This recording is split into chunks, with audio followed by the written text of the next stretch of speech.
This is a Squiz podcast. We're your shortcut to being informed. Squiz Kids! It's your daily news fix. Fun, free, fresh.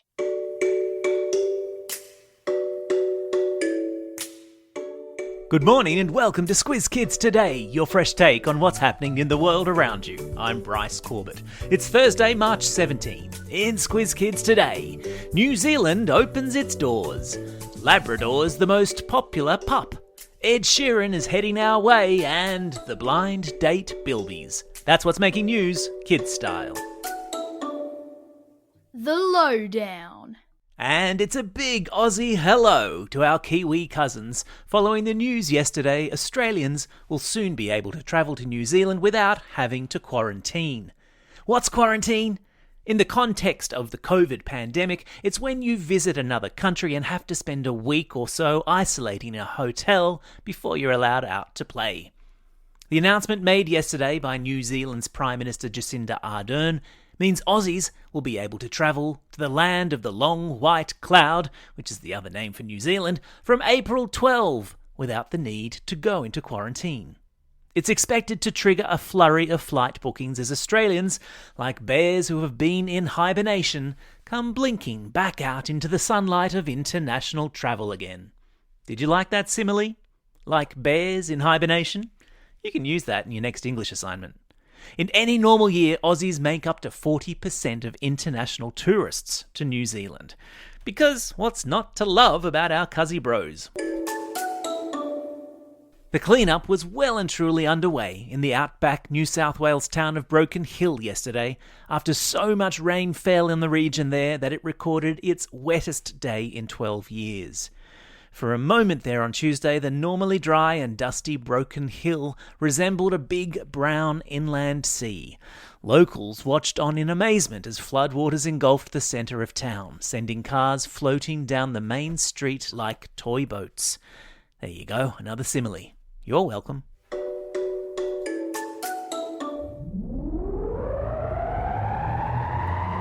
Spin the globe. Each day we give the world globe a spin and find a news story from wherever it stops. And today we've landed in the United States, where the Labrador has once again been named the most popular dog in the country. So, when we say popular, we mean more people own Labs than any other breed in America. Not that Labradors have won a popularity contest, although Labs are pretty charming.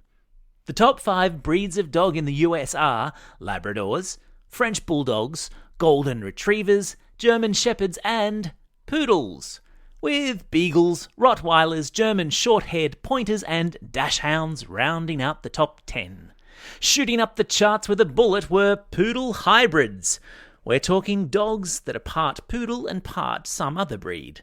According to the USA Kennel Club, which did the survey, Labradoodles, Maltipoos and Sheepadoodles are all becoming more and more popular in the United States. And yes, a Sheepadoodle is in fact a thing. It's a cross between a German Shepherd and a Poodle. I looked it up and everything. Animal Kingdom. Ever heard of a bilby that's single and ready to mingle? Who wants a hot date with a handsome, furry stranger? Bilbies, the super cute Aussie version of the Easter rabbit with long ears and silky grey fur, are being set up on dates in the hope of saving the species from extinction. A report released yesterday found that feral cats and foxes kill more than 1.4 billion mammals each year in Australia. That's billion with a B, as well as about 700 million reptiles and 510 million birds. And bilbies, which had survived in Australia for 15 million years before cats and foxes came to town, are some of their biggest victims. Enter those matchmaking humans. The Save the Bilby Fund has set up a breeding program that brings mummy and daddy bilbies together to make little bilbies. And because it's important to maintain genetic diversity, who wants to go on a date with a close family member after all? Those dates sometimes involve bilbies travelling on overnight flights to meet their perfect match. The goal is to breed 10,000 bilbies by 2030 and release them into national parks, with a cat and fox-proof fence to protect them, of course. I've popped a link to a Save the Bilby Fund photo gallery in your episode notes. They're super cute.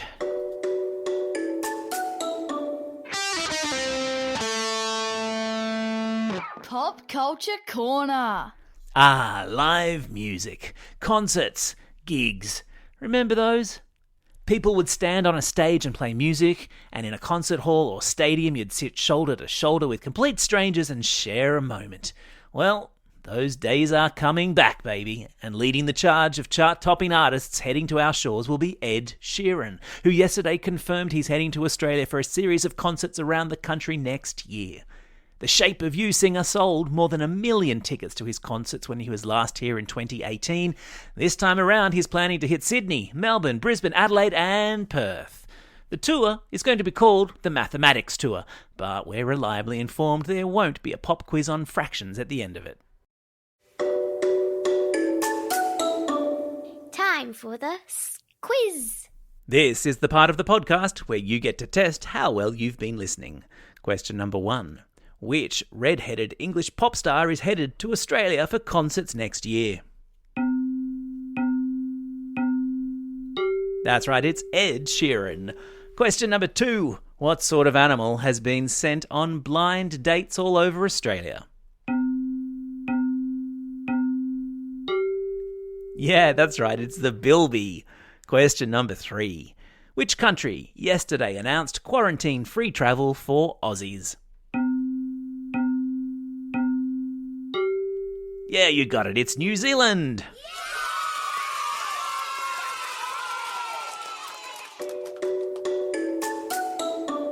Shout-outs. It's March 17. Today is St. Patrick's Day, a big day of celebration of Irish culture. So, grab yourself a leprechaun today and pop on something green. It's a special day also for these Squiz Kids celebrating a birthday today. Max from Wagga Wagga, Sione from Queanbeyan and South, Audie from Naremburn, Stella from Googong, Hudson from Woodcroft College and Xander from Bustleton. Belated birthday shout-outs go to Evan from Mansfield, Penelope from Bulimba and Ashley from Maitland. And finally, classroom shout-outs today go to these Squiz Kids for Schools members.